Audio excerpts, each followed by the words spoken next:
Congratulations on the car, my son.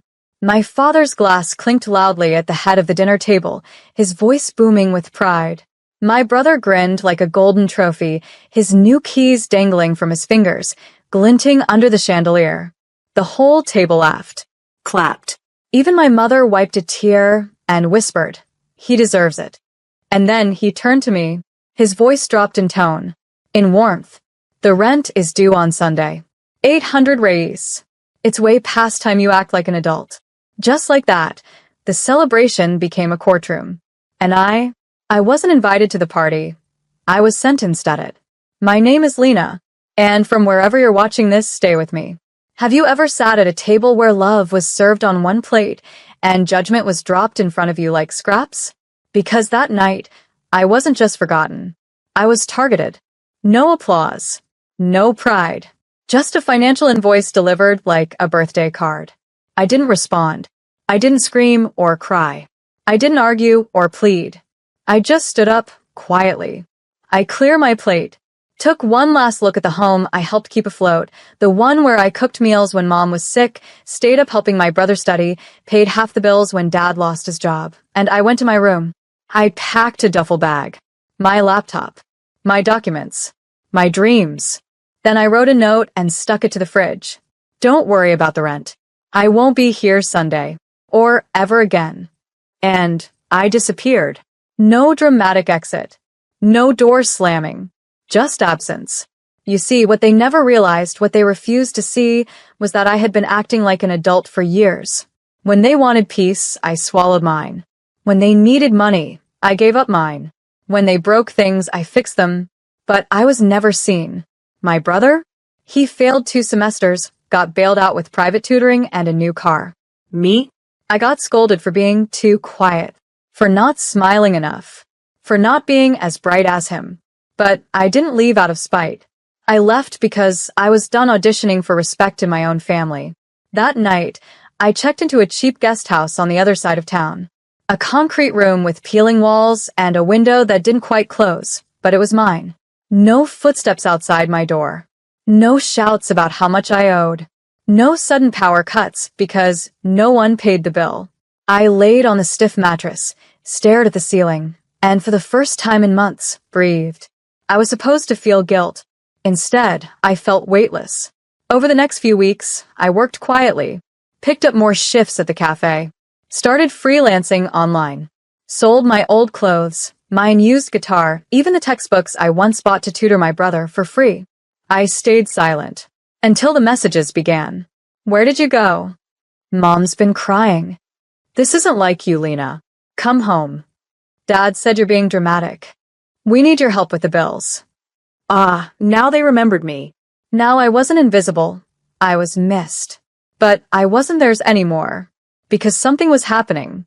Something they didn't know. I wasn't just surviving. I was building.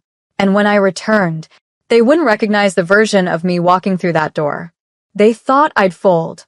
That I'd crawl back home once reality hit. Tired, broke, ashamed. They pictured me sleeping on benches, begging for help, learning my lesson like a child who wandered too far from the fire. But they didn't know that walking away from them wasn't the beginning of my fall. It was the beginning of my rise.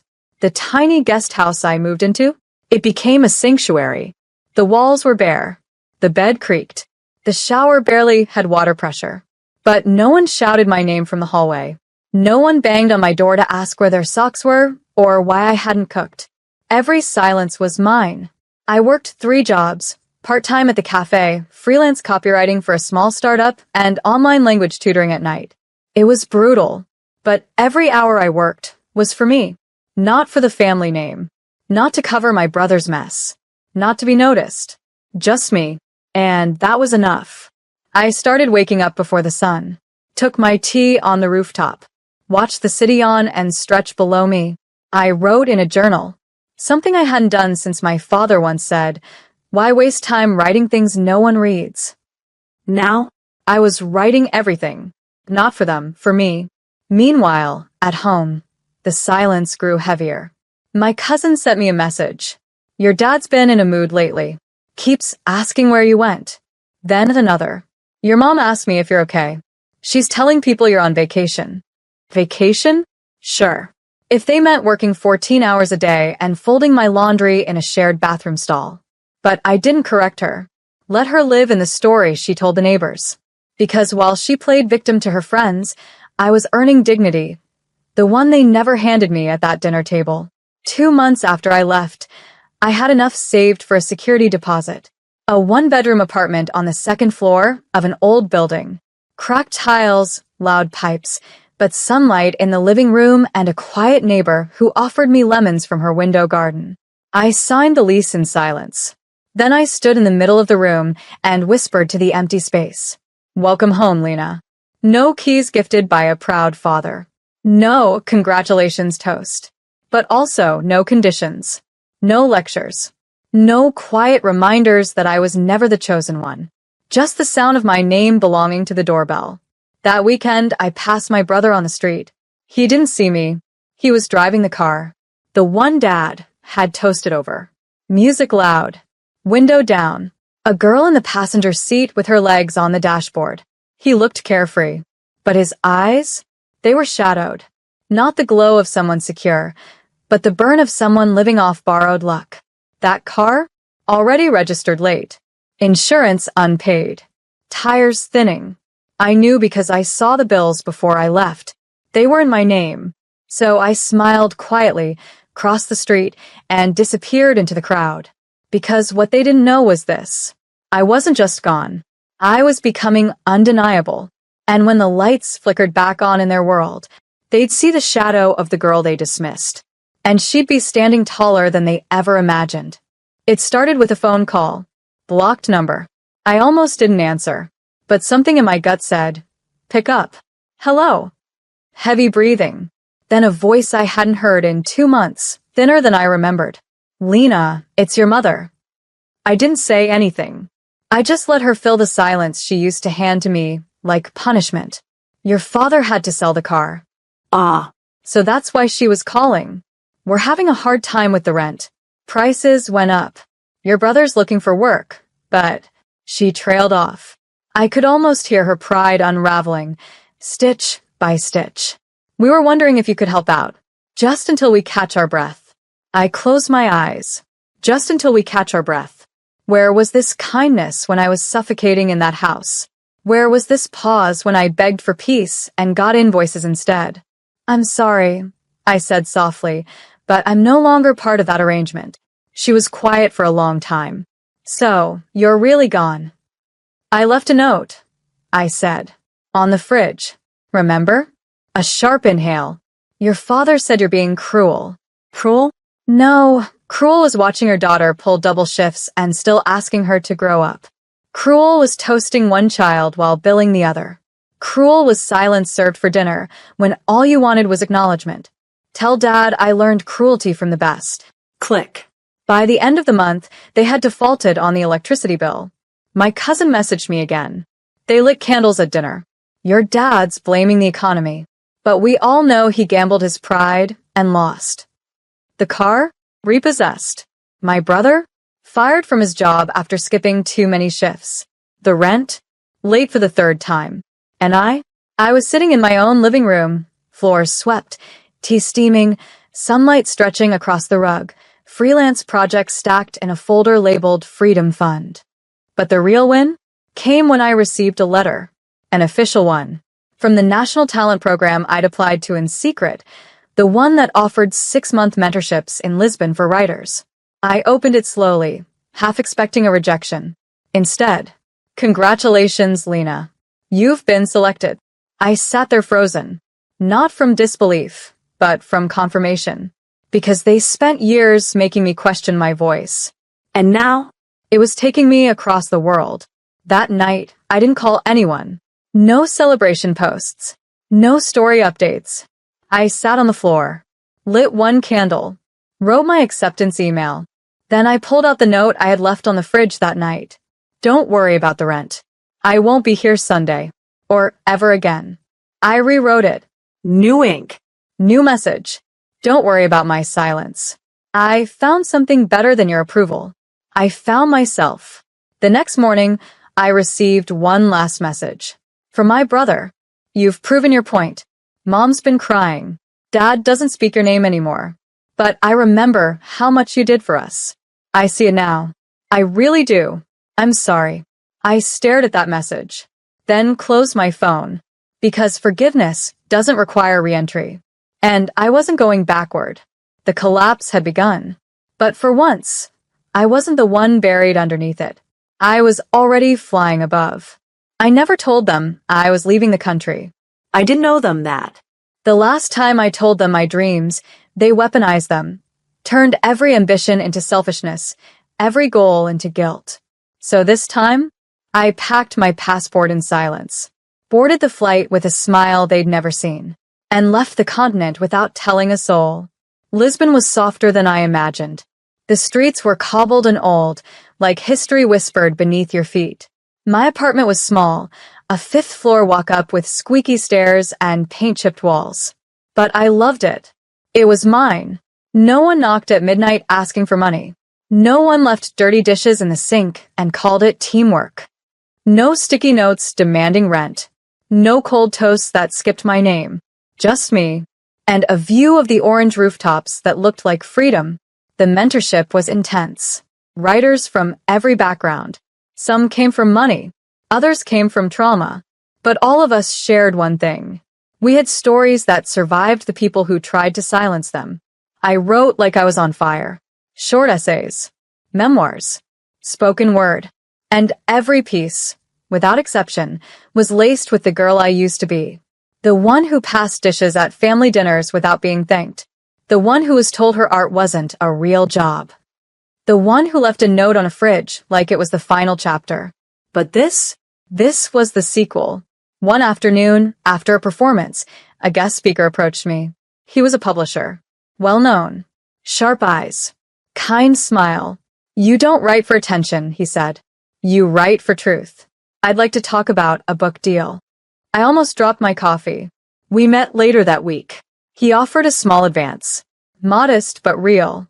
Enough to say, you were never crazy. You were just unheard. I shared the news with my mentor, Anna, a Brazilian poet who had built her career on resilience. She held my hands, tears in her eyes, and said, "Your silence made space for your voice." It hit me then. All those nights my family asked me, "Why are you so quiet?" They thought I was mute, but I was just watching, learning, collecting. And now, I wasn't just speaking. I was being heard. A week before my final presentation, I received a package. No return address. Just my name. Inside was a single envelope and a photo. The photo was of the old house, but it was empty. Windows shuttered. Curtains gone. A "for sale" sign leaning against the gate like a fallen crown. Inside the envelope was a note. Typed. "We sold the house. Couldn't keep up without you.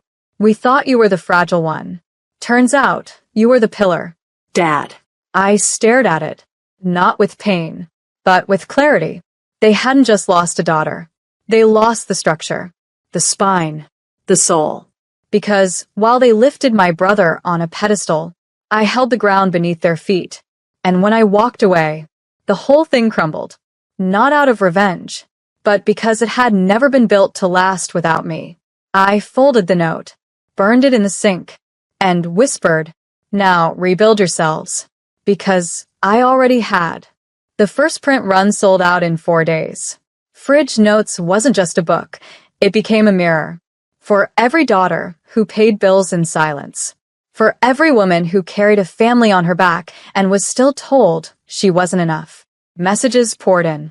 "Your story is mine. Thank you for writing what I was too scared to say." I left a note too. Mine said, "Don't wait up." I never went back. My mother made me feel like I owed her my life. I'm finally taking it back. Each message was a seed. And suddenly, I was walking through a garden I never expected to bloom. Publishers from Brazil, Argentina, and Portugal started calling. They wanted translations, panels, readings, rights. I was flown to Sao Paulo for a book festival. The city I once left in silence was now printing my words on posters. People stood in line to hear the story they once ignored. But the biggest moment? came during a live radio interview. A journalist leaned into the mic and asked, casually, "Have your family reached out? I mean, it's bold, writing something so personal. Don't they feel exposed?" I paused. Not because I didn't have an answer, but because I did. "You can't expose what was already visible," I said. I didn't destroy their reputation. They handed it to me, folded neatly in rent receipts and empty dinner chairs. The room fell silent. Even a host blinked, then nodded slowly. "Well, that answers that." A week later, I received a package. No return address again. Inside was a copy of Fridge Notes. My own book, dog-eared, highlighted, notes in the margins, and a post-it on the first page, written in the same scratchy handwriting I grew up seeing on grocery lists. "I didn't know you were watching me so closely. I thought I was raising you to survive. I see now I raised you to leave. Maybe one day, you'll forgive me for making you strong the wrong way. Dad." I stared at that note for a long time. Forgiveness? It's a complicated thing. It doesn't come with fanfare. It doesn't mean returning. Sometimes, it just means not bleeding when their name comes up. And as I placed the book on my shelf, I whispered, "I don't need an apology to be free. I just need it not to hurt anymore." Later that month, I launched a digital community, the Note Project, a platform where women and men could share their own fridge notes. Stories of betrayal, silence, escape, and rebirth. Some were brutal, others were small, a quiet goodbye written in lipstick on a bathroom mirror. A resignation letter slipped under a locked door. The project went viral. People weren't just reading. They were healing. And me? I watched it all unfold, humbled and whole, because I thought leaving that house meant losing my place in the world. But it gave me the power to build one. One evening, Anna, my mentor, called me. "I read the message from your father," she said. "How do you feel?" I looked out the window. Lisbon's lights twinkled below. Like he finally sees me. "Do you want to write him back?" I shook my head. I already did. Every word of that book was my answer. Because the greatest revenge is not rage. It's recognition. And now, even the people who once told me I had nothing to say were reading every line. The theater was packed. Students, mentors, publishers, locals who had read the flyer and wandered in. The lights were low, the mic crackled, and somewhere in the back row, I swore I could feel the ghost of who I used to be, nervous, quiet, praying to just disappear. But not tonight. Tonight, I was the final reader. I walked to the center of the stage. No notes, no fear, just a voice they never clapped for, now ready to make the entire room breathe differently. "My name is Lena." I began, the words clear, steady. And I told the truth. Not the version wrapped in politeness, the real one. About the dinner toast where only my brother was seen. About the 800 reis demanded like rent from a guest.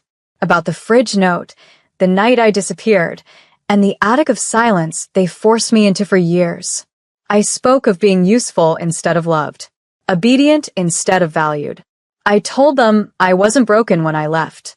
I was finally whole. By the time I finished, the room was frozen, still, reverent. Then, an eruption of applause. Not polite, powerful. Some stood. Others cried. One woman mouthed, "Thank you," as I stepped down. And in that moment I realized I was never hard to love. They just never made the effort. Backstage, my mentor Anna hugged me so tightly I could barely breathe. That wasn't just writing. That was truth carved into wood. She handed me an envelope from the publisher. "Your official contract.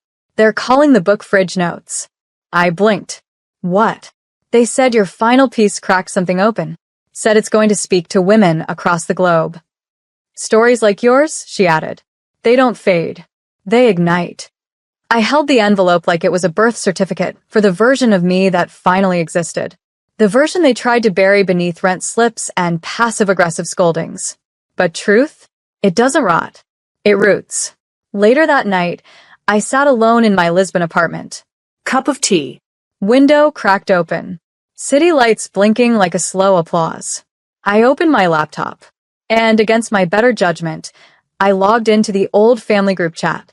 Still active. Still full of pictures. But the tone had shifted. No more car selfies. No more toast videos. Just pictures of boxes. Moving vans. Quiet rooms.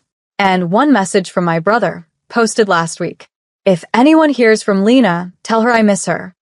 I hovered over the reply button, then closed the app. Some people don't deserve closure through a screen, especially when they never gave you a seat at the table. Instead, I wrote a letter. Not to them. To me. I folded it, slipped it inside the first copy of my manuscript, and it read, Dear Lena, they thought you disappeared, but you just became visible to the right people. You didn't run. You rose. And one day, when they tell your story, let them know you built your life from the silence they left you in. Because now, I wasn't the daughter in the corner. I wasn't the sister who paid rent while others partied. I was Lena, writer, survivor, and the loudest voice to ever leave a house that tried to mute her. I didn't plan to return to Brazil, not out of fear, but because I no longer needed a stage in the place that once made me invisible. But when the Note Project partnered with a literacy foundation in Sao Paulo and invited me to speak, I said yes. Not to see them. To see myself where I began, where I was buried, and where I bloomed anyway. I landed on a Thursday. Cool breeze, gray sky. The city hadn't changed much, but I had. I didn't stay with family. I booked a hotel near the venue. Clean, quiet, safe. I sent no messages. No hints. No invitations. This wasn't a reunion. It was a reclamation. The event was held at a university library. Young girls filled the seats. Women in their 40s and 50s stood in the back, clutching books like lifelines. Some had tears in their eyes before I even said a word. Today, I began, I speak not as the daughter who disappeared, but as the woman who learned how to exist without being approved. I told them everything. About the dinner where the only name they toasted was not mine. About the note on the fridge. About the silence. About the attic-sized apartment that taught me freedom. About Lisbon. The book. The letters. The grief. The rise. When I finished, a girl in the front row stood up. Maybe 17. Her voice trembled. How do you love people who only love the version of you that stays small? I looked her in the eyes and said, You don't. You love yourself big enough that you don't shrink to fit back in. The room clapped, but she was already crying. I stepped down, held her, and whispered, I was you. I promise. And you're allowed to outgrow their expectations. After the event, I walked past my old neighborhood. I didn't stop, just observed. The house still stood. Different color, different tenants, curtains drawn. And then, across the street, I saw him. My father. Sitting on a bench. Alone. Reading fridge notes. He didn't notice me at first. His eyes moved slowly, like the words were bricks he dropped long ago and now had to lift one by one. I could have walked away, but I crossed the street, stood in front of him. His eyes lifted, and for the first time in my entire life, he looked at me without judgment. Lena. Hello, Dad. Silence. He gestured to the book, eyes wet. This is all true? I didn't flinch. Every word. He looked down. I told myself we were helping you grow. You were building walls, I said, and calling it parenting. He nodded slowly, then handed me something. A small envelope. Inside, the final rent note I left on the fridge. I kept it, he said. I hated it, but I kept it. Why? Because it was the first time you chose yourself. And I didn't know how to forgive you for it. But I've since realized you shouldn't need forgiveness for becoming who you are. I didn't say much. I didn't need to. The pain was there, but not sharp anymore. Just dull history. We parted, without promises.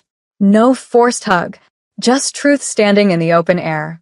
That night, I read back the final pages of my book. And I knew. I wasn't returning to the past. I was just closing it properly.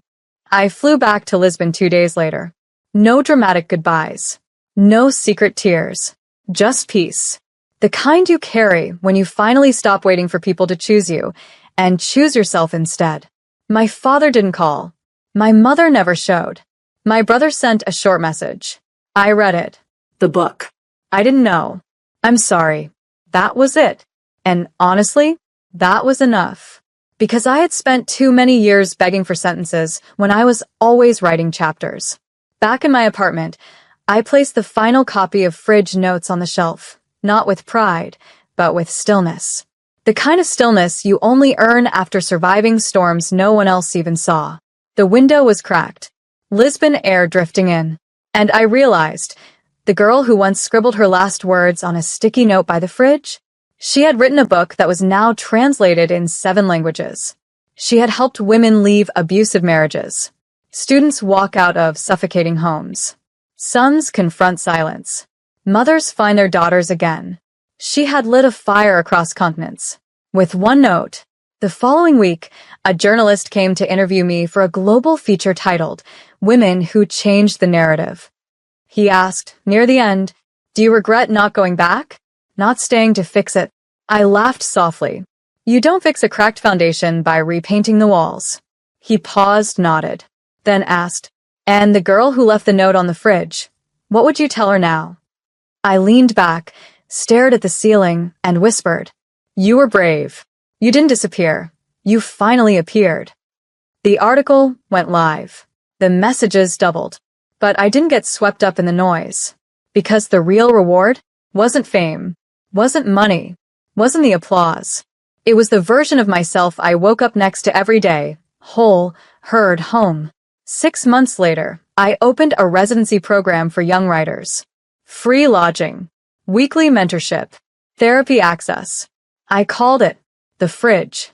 Because sometimes you leave a note behind when no one listens, and years later, the world writes you back.